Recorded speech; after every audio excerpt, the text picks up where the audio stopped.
ওই এক জামাই শ্বশুর বাড়ি গেছে, একটা কথা মনে হয়েছে একটু কয়েলাই না কষ্ট হইব।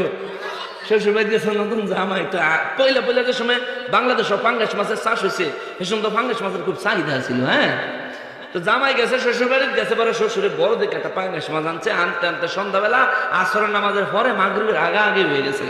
তো শাশুড়ি করছে কি সন্ধ্যা হয়ে যায়, তো তাড়াতাড়ি কাটতে কুটতে এটা দেয় ফ্রিজে থুয়ে দিস যে কালুকা জামাইরে সুন্দর করে রাইতে দিন।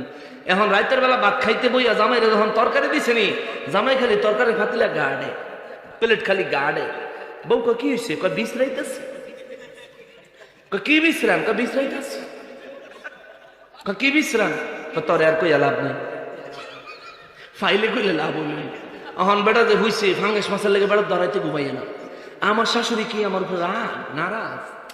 অত বড় ফাঙ্গাস মাছটা আব্বা আনলো, আমার শাশুড়ি আমার এক পিস দিল না। এটা কিরম কথা?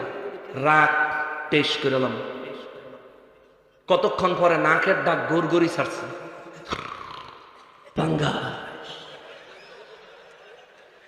নিঃশ্বাস খালি টান দিলে সারানো লাগো, টান দিয়া গয় পাঙ্গাস। শাশুড়ি হেমরা তো না, শাশুড়ি একটু চালাক না, চালাক কই দো বয়স হয়েছে না। শাশুড়ি কয় দেখছো তালা, হ্যাঁ জামাই কি ফাজির ফাজি, পাঙ্গাস মাছ খাওয়ানোর সময় দিছি না দেখিয়া।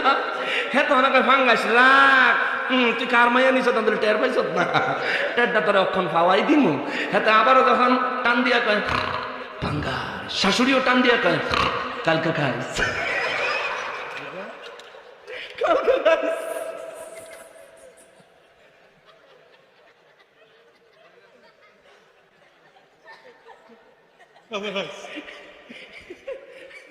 জামাই কয় ভাঙ্গাস, শাশুড়ি কয় কালকা খাইস।